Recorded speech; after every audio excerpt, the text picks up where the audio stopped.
Today we are going to learning about transport system in the plants. Last part లో మనం transport system in యానిమల్స్లో చూసాము. ఈ పార్ట్లో మనం ట్రాన్స్పోర్ట్ సిస్టమ్ ఇన్ ద ప్లాంట్లో చూద్దాం.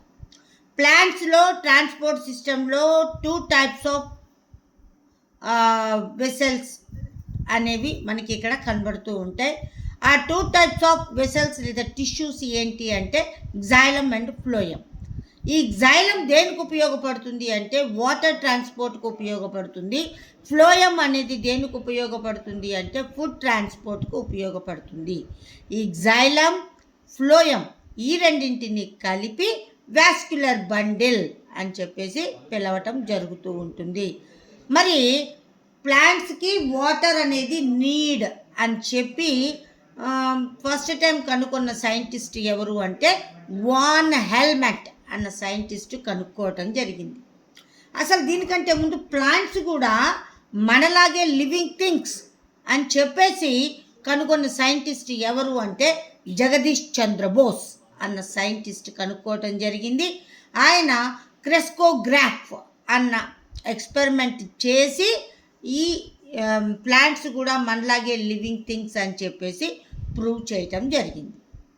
అయితే ఇప్పుడు ప్లాంట్స్లో మనం వాటర్ ట్రాన్స్పోర్ట్ అనేది ఎట్లా జరుగుతుంది అన్న దాని గురించి ఫస్ట్ చూద్దాం. మనం దీంట్లో ప్లాంట్లో రూట్స్ అనేవి, ప్లాంట్ యొక్క పార్ట్స్ మొత్తం చూస్తే రూట్స్ అనేవి ఎక్కడ ఉంటాయి అంటే బిలో ద సాయిల్లో ఉంటాయి.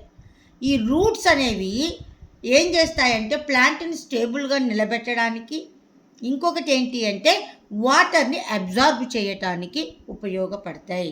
సో సాయిల్ నుండి వాటర్ని రూట్స్ అబ్జార్బ్ చేస్తాయి అని చెప్పేసి మనకి లోవర్ క్లాసెస్ నుంచే చెప్పటం జరిగింది. అయితే ఇక్కడ పాయింట్ ఏంటంటే ఓన్లీ రూట్స్ మాత్రమే అబ్జార్బ్ చేస్తాయా వాటర్ని అని అంటే రూట్స్ మాత్రమే కాదు, రూట్స్ నుంచి మైక్రోస్కోపిక్ స్ట్రక్చర్స్ థ్రెడ్స్ లాగా కొన్ని వస్తాయి. వాటిని ఏమంటారు అంటే రూట్ హెయిర్స్ అని చెప్పేసి అంటూ ఉంటారు. ఇప్పుడు మనం యాక్టివిటీ 5లో ఏం చూస్తున్నామంటే రూట్ హెయిర్స్ని మనం అబ్జర్వ్ చేయాలి. రూట్ హెయిర్స్ని మనం ఏం చేయాలి, అబ్జర్వ్ చేయటం జరుగుతుంది. ఆ రూట్ హెయిర్స్ కూడా వాటర్ని అబ్జర్వ్ చేస్తాయి అని చెప్పేసి మనం ఈ యాక్టివిటీ ద్వారా ప్రూవ్ చేయాలన్నమాట. ఇప్పుడు మన ఎయిమ్ ఏంటి, యాక్టివిటీ లేదా ఎక్స్పెరిమెంట్ ఏంటి అంటే absorbing root hairs. Root hairs అనేవి వాటర్ని అబ్జార్బ్ చేస్తాయి అని చెప్పేసి మనం నిరూపించాలి, ప్రూవ్ చేయాలన్నమాట. అయితే దీనికి మనం తీసుకునే అపారటస్ లేదా రిక్వైర్డ్ మెటీరియల్ ఏంటి అంటే జర్మినేటెడ్ బజ్రా లేదా మస్టర్డ్ సీడ్స్ని తీసుకోవాలి.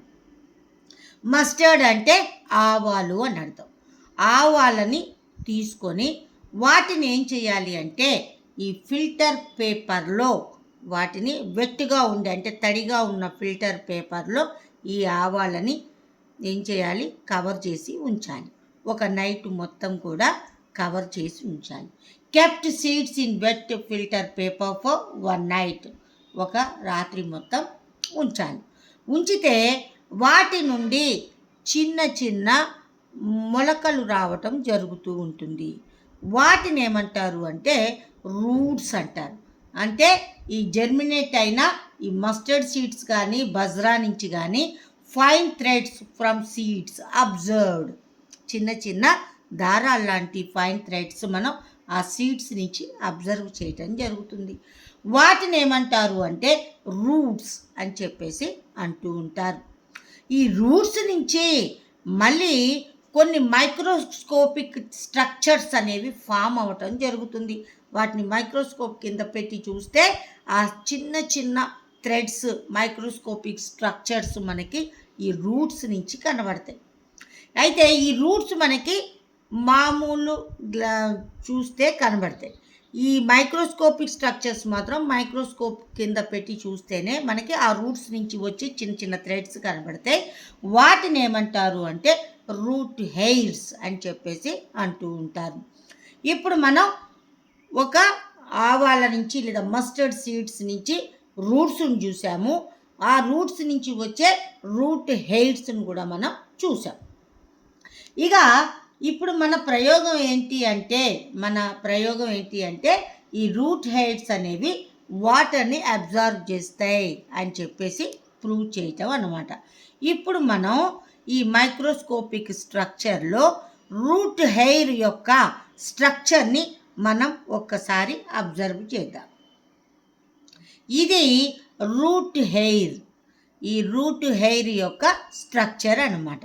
మరి ఇది మొత్తం కూడా ఈ రూట్ నుంచి ఈ వైట్ కలర్లో వచ్చింది చూసారా, దానినే ఏమంటారు అంటే రూట్ హెయిర్ అని చెప్పేసి అంటూ ఉంటారు. ఈ రూట్ హెయిర్ సాయిల్ లోపలికి వెళ్ళిపోతుంది. ఇది మొత్తం సాయిల్ అన్నమాట. ఈ సాయిల్కి మధ్యలో చిన్న చిన్న గ్యాప్స్ ఉంటాయి. ఈ గ్యాప్స్కి మధ్యలో ఏం చేరుతుంది అంటే అటు ఎయిర్ వస్తుంది, ఇటు వాటర్ కూడా రావటం జరుగుతూ ఉంటుంది.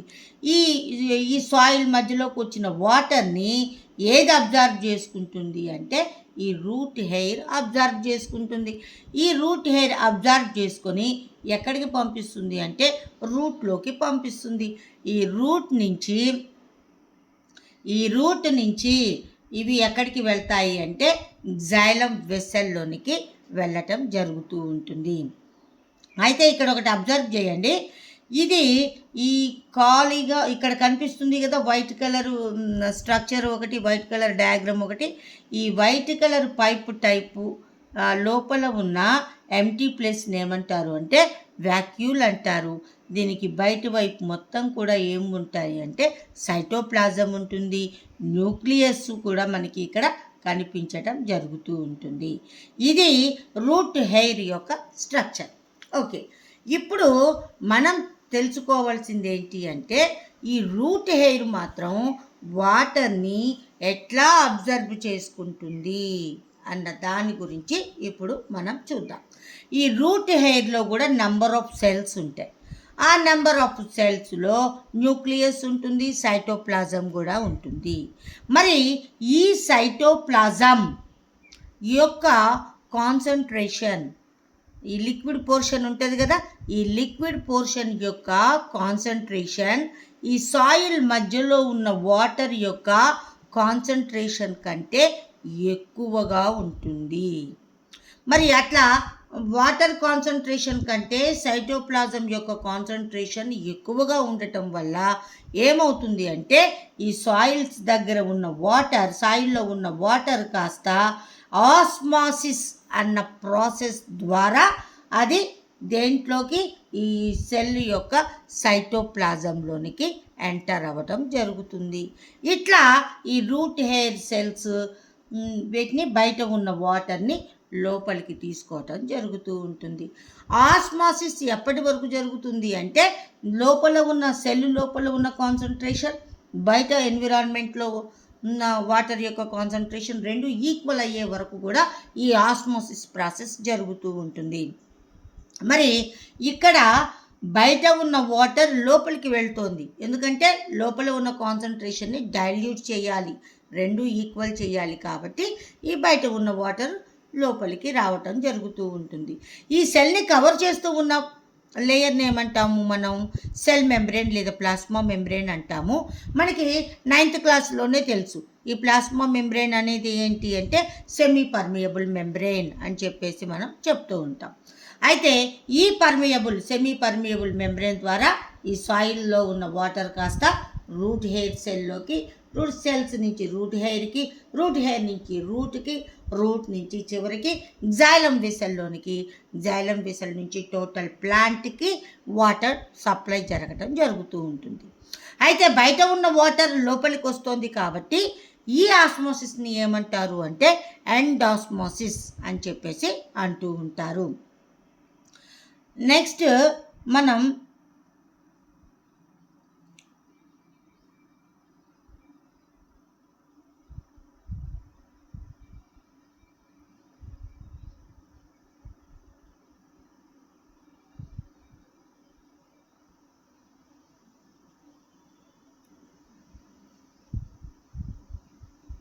రైట్. ఆస్మాసిస్. అయితే ఈ వాటర్ అనేది ఆస్మోసిస్ ప్రాసెస్లోనికి ఎక్కడికి వెళ్తుంది?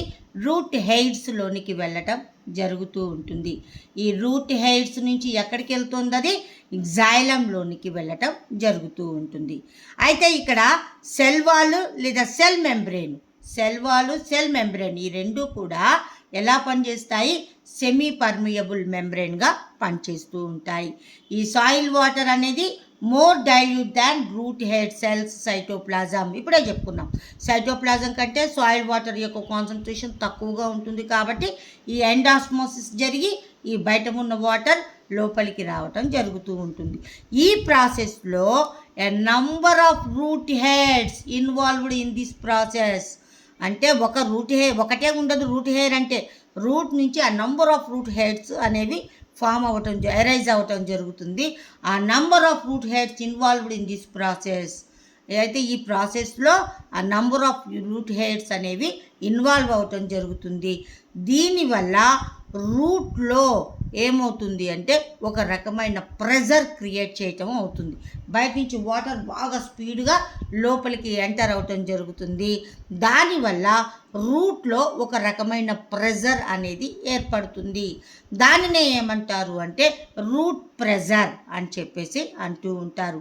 ఈ రూట్ ప్రెజర్ ద్వారానే ఆ లోపలికి రూట్లోకి వచ్చిన వాటరు ఈ ప్రెజర్ వల్లనే ఎందులోకి ఎంటర్ అవుతుంది అంటే జైలంలోనికి ఎంటర్ అవటం జరుగుతూ ఉంటుంది. ఇట్లా రూట్ ప్రెజర్ క్రియేట్ చేయటం వల్ల రూట్ అనేది, రూట్ హెయిర్స్ అనేవి వాటర్ని మొత్తాన్ని అబ్జర్వ్ చేసుకొని టోటల్ ప్లాంట్ మొత్తానికి కూడా వాటర్ సప్లై త్రూ జైలం ద్వారా చేయటం జరుగుతూ ఉంటుంది. ఇక నెక్స్ట్ వన్ ఏంటి అంటే యాక్టివిటీ 6. ఇది యాక్టివిటీ 6 అంటే ఇది ఒక ఎక్స్పెరిమెంట్. ఇప్పుడు మనం ఏం చెప్పుకుంటున్నాము అంటే రూట్ ప్రెజర్ అనేది ఉంటుంది అని మనం చెప్తున్నాం. మరి రూట్ ప్రెజర్ ఎట్లా క్రియేట్ అవుతుంది, మరి రూట్ ప్రెజర్ నిజంగా ఉంటుందా ఉండదా అని మనం ఒక స్మాల్ ఎక్స్పెరిమెంట్ ద్వారా మనం దీన్ని ప్రూవ్ చేయడం జరుగుతూ ఉంటుంది. సో ఇక్కడ ఎయిమ్ ఏంటి అంటే అబ్జర్వింగ్ రూట్ ప్రెజర్. మరి దీనికి కావలసిన అపారటస్ లేదా రిక్వైర్డ్ మెటీరియల్ ఏంటి అంటే potted plant, glass tube, clamp. ఈ 3 మెటీరియల్స్ని యూజ్ చేసి మనం రూట్ ప్రెజర్ని ప్రూవ్ చేయటం జరుగుతుంది. ఇది రూట్ ప్రెజర్ని ప్రూవ్ చేసే ఎక్స్పెరిమెంట్. దీంట్లో ఏం చేశారు అంటే వాటర్ని, ఒక పాటెడ్ ప్లాంట్ని తీసుకున్నారు. ఆ పాటెడ్ ప్లాంట్ కూడా ఏం చేశారు, ఒకవైపు మొత్తం కూడా బ్రేక్ చేశారు. బ్రేక్ చేసి ఈ రూట్స్ అనేవి మనకి కనబడేటట్టుగా పెట్టారు. ఈ టోటల్ పాటెడ్ ప్లాంట్ని ఒక టబ్బు తీసుకొని దాంట్లో వాటర్ పోసి ఉంచారు. దాంట్లో ఇట్లా హాఫ్ బ్రేక్ చేసిన పాటెడ్ ప్లాంట్ని పెట్టడం జరిగింది. తర్వాత ఈ రూట్స్ పైకి కనబడుతున్నాయి, మనకి సాయిల్ కూడా ఉంది. ఈ సాయిల్కి కొద్దిగా 1 సెంటీమీటర్ హైట్లో ఉండేటట్టుగా స్టెమ్ని కట్ చేయాలి. పైన ఉన్న స్టెమ్ని 1 సెంటీమీటర్ మాత్రమే ఉండేటట్టు ఉంచి ఆ స్టెమ్ని కట్ చేసాం. కట్ చేసిన తర్వాత కరెక్ట్గా ఆ స్టెమ్ ఎంత విడుతుంటుందో అంతే విడుతున్న ఒక గ్లాస్ ట్యూబ్ని తీసుకోవాలి. గ్లాస్ ట్యూబ్ తీసుకొని అది కరెక్ట్గా ఈ స్టెమ్కి ఫిట్ అయ్యేటట్టుగా చూసుకొని ఆ గ్లాస్ ట్యూబ్ని ఏం చేయాలి అంటే ఈ స్టెమ్కి మనం ఫిట్ చేయటం జరుగుతూ ఉంటుంది. ఇట్లా స్టెమ్కి ఫిట్ చేసిన తర్వాత దీనికి ఒక స్ట్రాంగ్ రబ్బర్ ట్యూబ్ పెట్టాలి. ఏది ఆ ట్యూబ్ అటు ఇటు కదలకుండా ఉండేటట్టుగా ఒక స్ట్రాంగ్ రబ్బర్ ట్యూబ్ పెట్టేసి ఈ స్టెమ్కి దాన్ని అటాచ్ చేయటం జరుగుతుంది. ఇట్లా ఫిక్స్ చేసిన తర్వాత ఈ గ్లాస్ ట్యూబ్లో ఏం చేద్దామంటే కొద్దిగా వాటర్ పోద్దాం. పోసి ఈ టోటల్ అరేంజ్మెంట్ని ఒక 3 to 4 అవర్స్ కదపకుండా ఉంచాలి. అయితే మనం ఎంతవరకైతే వాటర్ పోసామో దానిని మనం M1గా గుర్తుపెట్టుకోవాలి. ఇక 3 to 4 అవర్స్ తర్వాత మనం ఈ గ్లాస్ ట్యూబ్లో వాటర్ లెవెల్ని ఒక్కసారి అబ్జర్వ్ చేయాలి. అబ్జర్వ్ చేస్తే ఏమవుతుంది అంటే ఈ వాటర్ లెవెల్ అనేది ఇంక్రీజ్ అవుతుంది. మనం ఆల్రెడీ M1 అని ఇక్కడ నోట్ చేసుకున్నాం గ్లాస్ ట్యూబ్ మీద. ఇప్పుడు వాటర్ లెవెల్ అక్కడి నుంచి ఎంతవరకు పెరిగిందో, ఎంతవరకు ఇంక్రీజ్ అయిందో చూసి అక్కడ M2 అని మనం పెట్టుకోవాలి. ఇప్పుడు M1 నుంచి M2కి వాటర్ లెవెల్ ఇంక్రీజ్ అయింది అంటే ఎట్లా ఇంక్రీజ్ అయ్యింది అంటే ఇక్కడ రూట్ ప్రెజర్ ఉండటం వల్లనే ఈ రూట్ ద్వారా ఈ వాటర్ అనేది ఈ ప్లాంట్ అబ్జార్బ్ చేసుకోవటం జరిగింది అని మనం చెప్పవచ్చు. ఇట్లా మనం ఈ ఎక్స్పెరిమెంట్ ద్వారా రూట్ ప్రెజర్ని ప్రూవ్ చేయవచ్చు. మరి ఇక్కడ మేడం రూట్ ప్రెజర్ మీకు ఎక్కడ కనబడుతుంది, ఎట్లా చెప్తున్నారు అంటే ఇక్కడ చూడండి, ఇక్కడ సాయిల్ ఉంది, రూట్ ఉంది, ఇక్కడ డైల్యూట్ చేయడానికి ఏముంది, మామూలు వాటర్ కూడా పోసాం. అంటే ఏంటి, ఇప్పుడు ఈ రూట్కి వేరే సోర్స్ ఏం లేదు, అది దేనిని పీల్చుకోవాలి, ఈ టబ్లో ఉన్న వాటర్నే పీల్చుకోవాలి. మరి ఎట్లా పీల్చుకుంది అంటే ఈ వాటర్ యొక్క కాన్సన్ట్రేషన్ ఈ రూట్ హెయిర్ సెల్స్, రూట్ సెల్స్లో ఉన్న సైటోప్లాజం కంటే కాన్సన్ట్రేషన్ తక్కువ ఉంది. కాబట్టి ఒక ప్రెజర్ ద్వారా, ఆస్మోసిస్ అనే ప్రెజర్ ద్వారా ఈ వాటర్ అనేది వేట్లోకి రూట్ హెడ్స్లోకి లేదా రూట్లోనికి ఎంటర్ అవటం జరుగుతుంది. ఈ ప్రాసెస్ని మనం ఏమంటాము అంటే ఎండాస్మోసిస్ అని చెప్పేసి అంటాము. ఈ ఆస్మోసిస్ వల్లనే రూట్లో ప్రెజర్ కలుగుతుంది. ఆ ప్రెజర్ వల్లనే ఈ వాటర్ స్పీడ్గా ఫ్లో అయ్యి దేంట్లోకి వెళ్తుంది, జైలం వెసల్లోకి ఎంటర్ అవుతాం. జైలంలో కూడా ప్రెజర్ అయ్యి అది రూట్ ప్రెజర్ వల్ల ప్రెజర్ ఎక్కువైపోయి అది ప్లాంట్ మొత్తం సప్లై చేయటం జరుగుతూ ఉంటుంది. ఇట్లా మనం రూట్ ప్రెజర్ని ఈ ఎక్స్పెరిమెంట్ ద్వారా మనం ప్రూవ్ చేయటం జరుగుతుంది. ఇక నెక్స్ట్ వన్ ఏంటి అంటే మరి ఒక్క రూట్ ప్రెజర్ వల్లనే ఈ వాటర్ అనేది లోపలికి వస్తుందా అన్న దాని గురించి ఇప్పుడు మనం చూద్దాం. Mechanism of water movement in ప్లాంట్స్లో వాటర్ మూమెంట్ అనేది వేటి ద్వారా జరుగుతుంది అన్న దాని గురించి ఇక్కడ చెప్పటం జరుగుతుంది. ఫస్ట్ వన్ ఏంటి అంటే రూట్ ప్రెజర్ ఒక రీజన్గా చెప్పచ్చు. ఇంకొకటి ఏంటి అంటే ట్రాన్స్పిరేషన్, ఇది కూడా మనం ఒక కారణంగా చెప్పచ్చు. మరి ట్రాన్స్పిరేషన్ అంటే ఏంటి అంటే మనం ఈ ఎక్స్పెరిమెంట్ని ఆల్రెడీ మనం 6th క్లాస్లో మనం చేయటం కూడా జరిగింది. ఒక ప్లాంట్ని, హెల్దీ ప్లాంట్ని, పాటెడ్ ప్లాంట్ని తీసుకొని దానికి పైన ఇలా కవర్తో కట్టేయాలి. కట్టేసిన తర్వాత కొంతసేపటికి చూడండి ఆ పాలిథిన్ కవర్ లోపల మొత్తం కూడా స్మాల్ డ్రాప్స్ మనకి కనబడతాయి.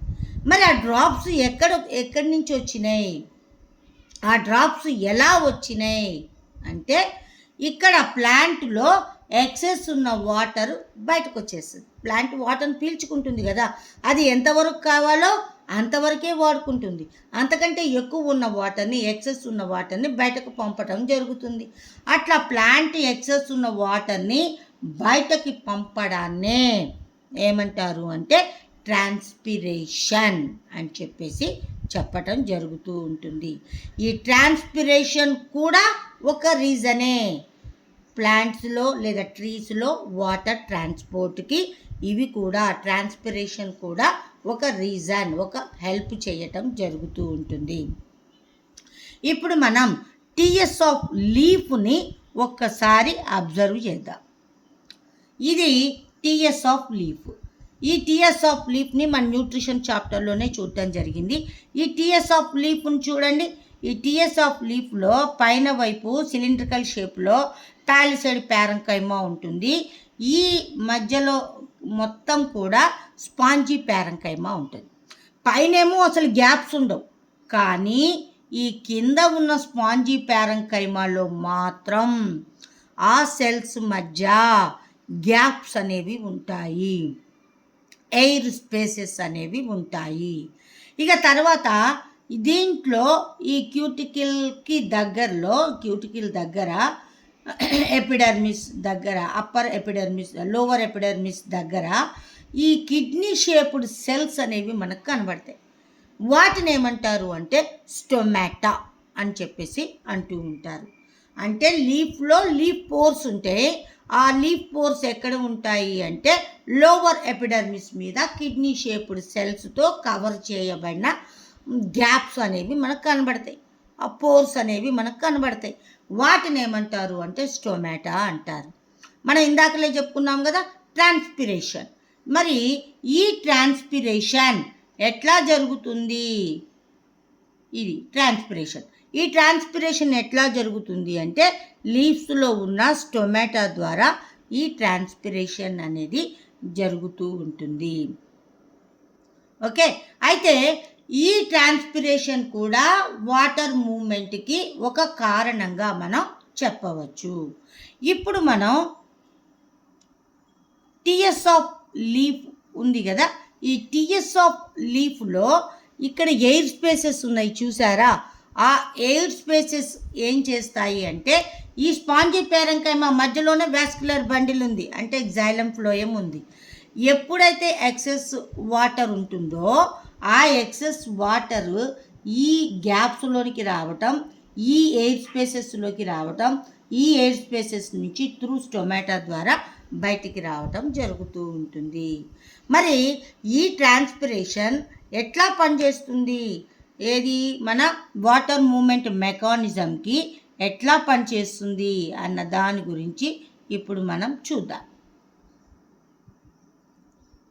ఇది అయితే ఈ ట్రాన్స్పిరేషన్ ఏం చేస్తుంది అంటే ఎప్పుడైతే వాటర్ బయటకు వెళ్తుందో, బయటకు వెళ్ళినప్పుడు ఆ ప్రెజర్కి కింద నుంచి వాటర్ని పైకి లాగటం జరుగుతుంది. అంటే ఎట్లాగా అంటే మనం కూల్ డ్రింక్లో స్ట్రా వేసుకొని ఆ వాటర్ని ఏం చేస్తుంటాం, ఆ స్ట్రా ద్వారా పైకి అని పీల్చడం జరుగుతుంది. అలా పీల్చి ఆ లోపల ఉన్న డ్రింక్ని మనం బయటకు లాగుతూ ఉంటాం. లాగినప్పుడు ఏమవుతుంది, ఆ లోపల ఉన్న మళ్ళీ డ్రింక్ మళ్ళీ ఆ ట్యూబ్లోనికి రావటం జరుగుతూ ఉంటుంది. అంటే ఏంటి, ఇక్కడ ఎయిర్ స్పేసెస్ మనం ఆల్రెడీ చూసాం. టిఎస్ ఆఫ్ లీఫ్లో ఎయిర్ స్పేసెస్ ఉన్నాయి కదా స్పాంజీ ప్యారెంకైమాలో, అవి స్ట్రా లాగా పనిచేసి ఏం చేస్తుంటే వాటర్ని బయటకు పంపిస్తుంటే ఆ పుల్లింగ్కి ఆ ట్రాన్స్పిరేషన్ ఏం చేస్తుంది అంటే ఈ కింద నుంచి వాటర్ని పుల్ చేయటం జరుగుతుంది. ఆ పుల్ చేసిన వాటర్ని వాటి మధ్యలో ఉన్న ఆ జైలం వెసల్స్లోనికి పంపటం జరుగుతూ ఉంటుంది. మరి ఆ స్పాంజీ ప్యారెంకైమాని ఏమంటారు అంటే మీసెంకైమా లేదా మీసోఫిల్ సెల్స్ అని కూడా అంటూ ఉంటారు. ఈ గ్యాప్స్ పుల్లింగ్ ఎఫెక్ట్ని కలుగజేస్తాయి. ఆ పుల్లింగ్ ఎఫెక్ట్ వల్ల ఏమవుతుంది అంటే ఎక్సెస్ వాటర్ బయటకు పోతుంది. ఆ ప్రెజర్కి పుల్లింగ్ ఎఫెక్ట్ ఎక్కువైపోయి అవి వాటర్ని దేంట్లోకి జైలం వెసల్స్లోనికి పంపడం జరుగుతూ ఉంటుంది. ఇట్లా ట్రాన్స్పిరేషన్ కూడా ఒక రకంగా వాటర్ మూమెంట్కి ఉపయోగపడుతుంది. ఇక నెక్స్ట్ వన్ ఏంటి అంటే ట్రాన్స్పిరేషన్ స్ట్రీమ్. ఇప్పుడే చెప్పుకున్నాం. అంటే ఏంటి, కింద నుంచి వాటర్ని పైకి లాగుతుంది, ఎక్సెస్ ఉన్న వాటర్ని బయటకు పంపుతుంది. దీనినే ఏమంటారు అంటే వాటర్ని పుల్ చేయటం, ఎక్సెస్ వాటర్ని ఎగ్జిట్ చేయటం, బయటకి పంపించటం. దీనిని ఏమంటారు అంటే ట్రాన్స్పిరేషన్ స్ట్రీమ్ అని చెప్పేసి అంటూ ఉంటారు. ఈ ట్రాన్స్పిరేషన్ స్ట్రీమ్ వర్క్ ఎలా చేస్తుందంటే ఈక్వల్ టు స్ట్రా ఎలా అయితే పనిచేస్తుందో మనం కూల్ డ్రింక్ని పీల్చడానికి, అట్లాగే ఈ ట్రాన్స్పిరేషన్ స్ట్రీమ్ కూడా పనిచేస్తుంది. ఇప్పుడు మనం చూద్దాము ఓక్ ట్రీ. మరి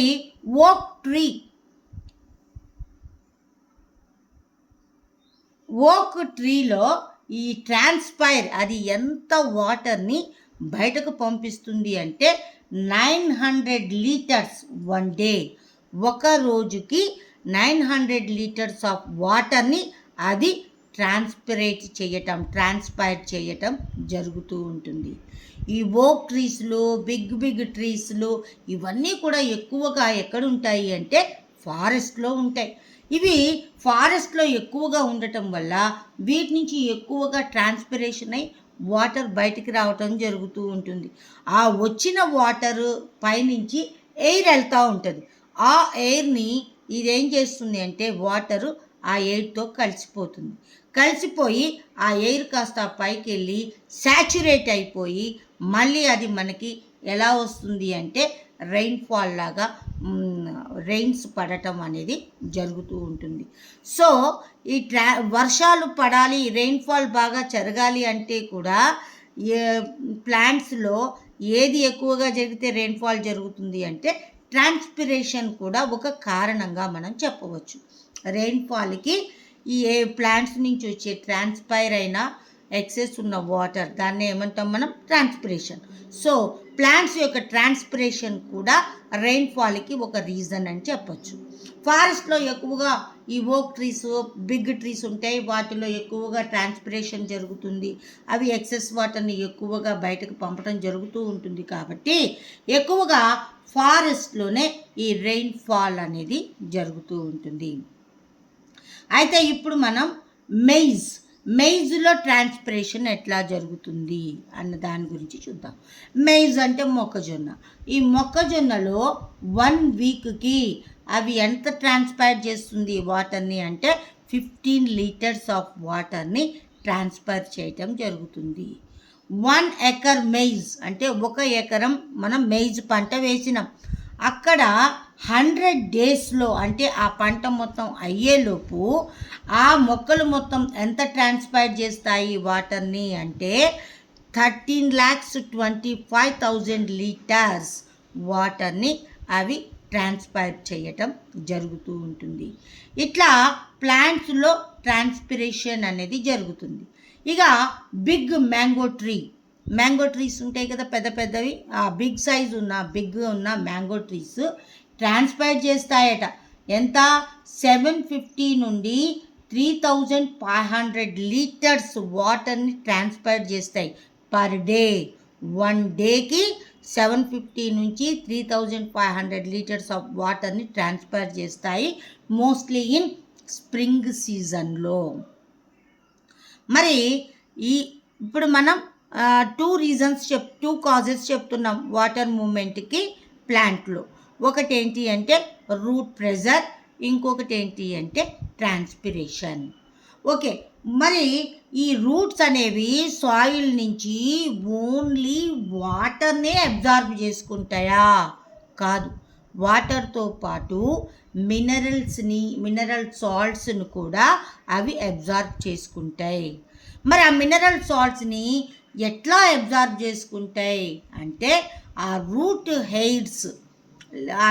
హెయిర్స్ అనేవి ఏం చేస్తాయంటే సాయిల్లోకి వెళ్తాయి. వెళ్ళిన తర్వాత ఈ మినరల్ సాల్ట్స్ అనేవి వాటర్లో డిజాల్వ్ అయిపోయి, ఫర్ ఎగ్జాంపుల్ ఇక్కడ చూడండి, NaCl అనే సాల్ట్ ఉంది, సాల్ట్ వాటర్లో ఉంటుంది. ఈ NaCl అనేది వాటర్లోకి డిజాల్వ్ అయిపోయి ఏమవుతుంది అంటే Na+Cl- అంటే ఏంటి, అటు పాజిటివ్ ఛార్జ్గా ఇటు నెగిటివ్ ఛార్జ్గా సెపరేట్ అయిపోతుంటాయి. నెక్స్ట్ MgSO4, మెగ్నీషియం సల్ఫేట్, ఇది ఒక సాల్ట్. ఇది Mg+SO4-, ఇది కూడా పాజిటివ్ ఛార్జ్, నెగిటివ్ ఛార్జ్. అంటే ఏంటి, ఇక్కడ ఎలక్ట్రిక్ చార్జెస్ టైప్లో ఈ సాల్ట్స్ అనేవి పాజిటివ్, నెగిటివ్ ఛార్జెస్గా డివైడ్ అవ్వటం జరుగుతుంది. వీటిని రూట్ హెయిర్స్ అనేవి అబ్జార్బ్ చేసుకుంటాయి.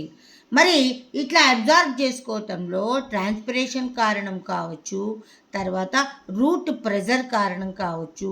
దీంతో పాటు వాటి యొక్క సెల్స్లో ఉండే సైటోప్లాజం కూడా ఈ మినరల్ సాల్ట్స్ని అబ్జార్బ్ చేసుకోవటంలో కీ రోల్ని ప్లే చేస్తాయి. దీని గురించి మనం హయ్యర్ క్లాసెస్లో తెలుసుకోవటం జరుగుతూ ఉంటుంది.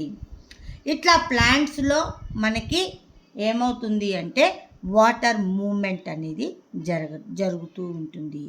అయితే ఇక్కడ మెయిన్గా మనం టూ రీజన్స్ని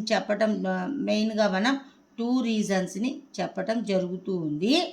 మరి ఆ టూ రీజన్స్లో కూడా ఒకటి మనం ఏం చెప్తున్నాము, ట్రాన్స్పిరేషన్ అని చెప్తున్నాము, ఇంకోటి ఏంటి రూట్ ప్రెజర్ అని కూడా మనం చెప్పటం జరుగుతూ ఉంటుంది.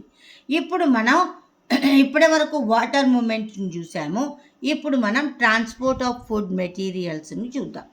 ట్రాన్స్పోర్ట్ ఆఫ్ ఫుడ్ త్రూ దేని ద్వారా జరుగుతుంది అంటే ఫ్లోయం ద్వారా జరుగుతుంది. ఇది ఆల్రెడీ మనకి తెలుసు.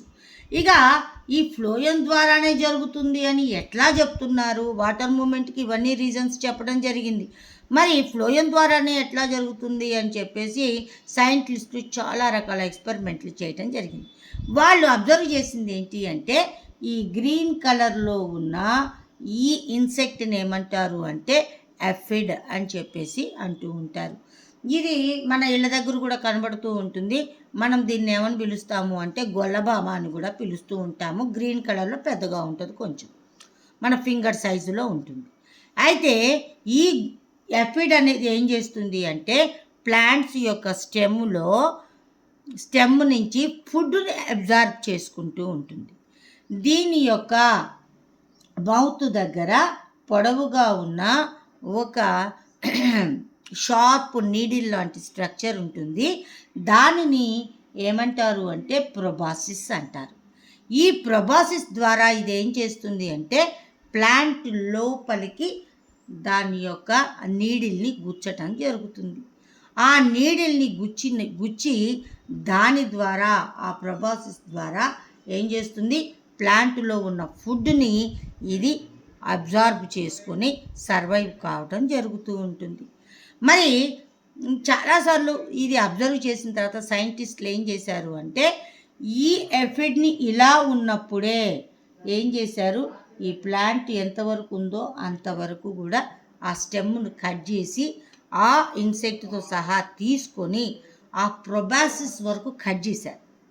కట్ చేసి ఆ ప్రొబాసిస్ ఎంతవరకు వెళ్తుందో ప్లాంట్లో నెమ్మదిగా సెక్షన్ కటింగ్ చేసి చూడటం జరిగింది. ఆ ప్రొబాసిస్ని అది ఎక్కడి వరకు గుచ్చింది, ఎంతవరకు దాన్ని లోపలికి పంపించింది అంటే ఫ్లోయంలోనికి పంపించింది. ఆ ఫ్లోయంలో ఉన్న ఫుడ్ని ఇది పీల్చుకుంటుంది. సో దీన్ని బట్టి ఏం చెప్పారు అంటే ప్లాంట్స్లో ఫ్లోయం ద్వారానే ఫుడ్ సప్లై జరుగుతుంది అని చెప్పేసి ప్రూవ్ చేయటం జరిగింది. ఇట్లా ప్లాంట్స్లో వేటి ద్వారా జైలం ద్వారా వాటర్ సప్లై, ఫ్లోయం ద్వారా ఫుడ్ సప్లై జరుగుతుంది. ఈ యాపిడ్స్ లేదా గ్రీన్ ఫ్లై ద్వారా ఎక్స్పెరిమెంట్ దాని మీద రీసెర్చ్ చేయటం ద్వారా ఫుడ్ సప్లైని కనుక్కోవటం జరిగింది. ఇది టోటల్ సర్క్యులేషన్ చాప్టర్ దీంతో కంప్లీట్ అయింది. మరి ఇప్పుడు మనం అసలు సర్క్యులేషన్ చాప్టర్ని ఈజీ వేలో ఎట్లా గుర్తుపెట్టుకోవాలి అన్న దాని గురించి చూద్దాం. ఈ సర్క్యులేషన్ చాప్టర్ని ఈజీ వేలో మనం గుర్తుపెట్టుకోవాలి అంటే దీంట్లో ఇంపార్టెంట్ పాయింట్స్ ఏంటి అంటే ఆర్టరీస్, వీన్స్. ఆ డయాగ్రామ్స్ని చూడండి. ఆర్టరీస్, వీన్స్, క్యాపిలరీస్, ఈ 3 డయాగ్రామ్లను చూసుకుంటూ వాటి గురించి పాయింట్స్ రాసుకుంటే సరిపోతుంది. తర్వాత హార్ట్ స్ట్రక్చర్, వాటి యొక్క లేబులింగ్ బాగా ప్రాక్టీస్ చేస్తే హార్ట్ గురించి మనం ఈజీగా రాయొచ్చు. తర్వాత హార్ట్ నుంచి బ్లడ్ ఫ్లో ఎట్లా అవుతుంది, సప్లై ఎట్లా అవుతుంది, డిఆక్సిజనేట్ బ్లడ్ని ఎట్లా క్యారీ చేస్తాయి ఏంటి అన్న దాని గురించి మనం ఆల్రెడీ వీడియోలో చెప్పడం జరిగింది. చాలా ఈజీ. చెప్పేటప్పుడు మీరు ఒక్కసారి జాగ్రత్తగా వింటే ఈజీగా మనం రాయటం జరుగుతుంది. ఇక కార్డియాక్ సైకిల్ గురించి ఆల్రెడీ చెప్పుకున్నాం మనం.